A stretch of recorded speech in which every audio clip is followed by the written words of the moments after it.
Welcome to our edition of Weekly Digest, where we highlight the programs, initiatives, and policies of ministers of government as they work to advance the administration's agenda. 13 residents of Kukwani in Region 10 are now legal landowners. They received their certificates of title during a housing drive at the Kukwani basketball court. The titles were handed over by Minister of Housing and Water Colin Crowell, along with the Permanent Secretary of the Ministry, Bishram Kupin. Just like how you are about to become new allottees, ownership is an equal exercise because it is part of the pathway to providing a security of tenure for where persons reside.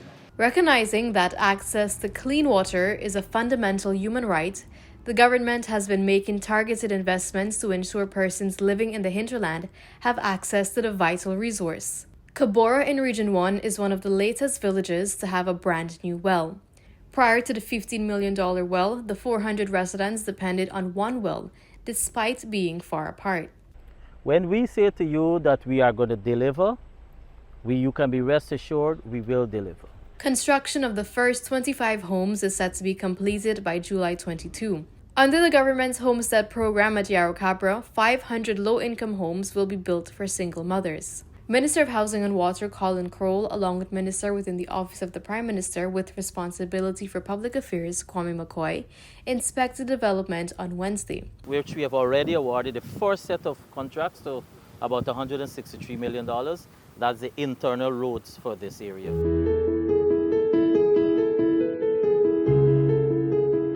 The newly constructed $449.6 million Friendship Magistrates Court was commissioned on Monday, bringing the administration of justice closer to the people of Craig to Long Creek. Decked out with the necessary amenities, cases will be heard in a timely manner at the new courthouse. In fact, over 200 cases have already been assigned to this court, with 4 cases listed for hearings on the opening day. Attorney General and Minister of Legal Affairs Senior Counsel Mohabir Anil Nandlal said the court serves as a guarantee that everyone has easy access to justice. What more can a government do to demonstrate its commitment in ensuring access to justice for all of its people, wheresoever you are located? Heavy-laden trucks are not permitted to traverse along the railway embankment on the east coast of Demerara. Minister of Public Works Bishop Juan Edgell has announced this restriction during an inspection of the Strathspey Bridge. That bridge recently collapsed under the pressure of an overladen truck. No trucks should continue to pass the aquapanel bridges along this embankment. If not, we're going to end up having another failure. This is a new trend. Trucks are going through community streets, trucks are going wherever they think they could get zoom fast. And that is causing damage. Technical and Vocational Education and Training, TVET, has entered a new sphere in Guyana with the launch of the TVET Policy Document 2025 to 2035. The policy aims to equip learners with world-class skills essential for a dynamic, competitive global economy. Scores of students from various secondary schools and technical training schools were in attendance.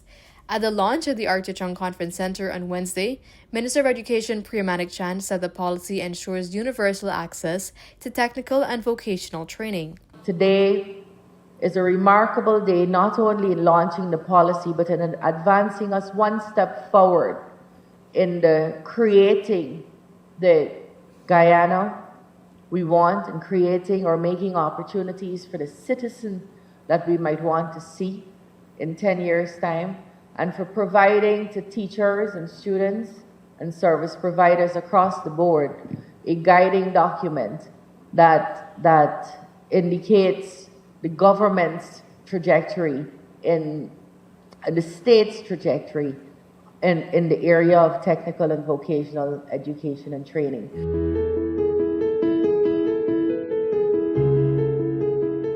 The The highly anticipated National Tushaus Council Conference will be held from May 19 to 23, 2025. This one-week conference brings together more than 200 Amerindian leaders for critical discussions relating to their development and well-being.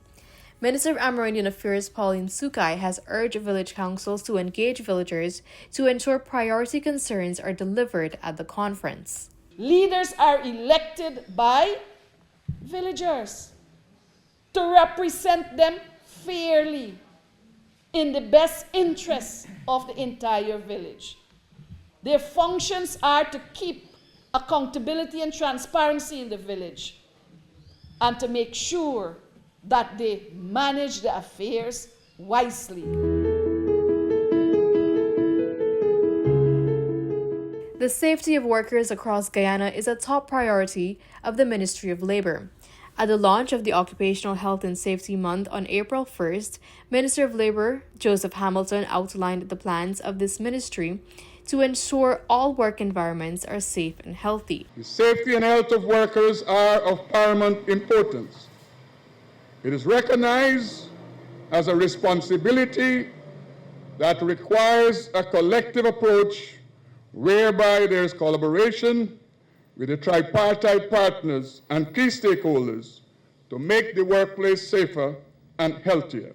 The mining and construction sectors will undergo a series of inspections to minimize the number of workplace fatalities.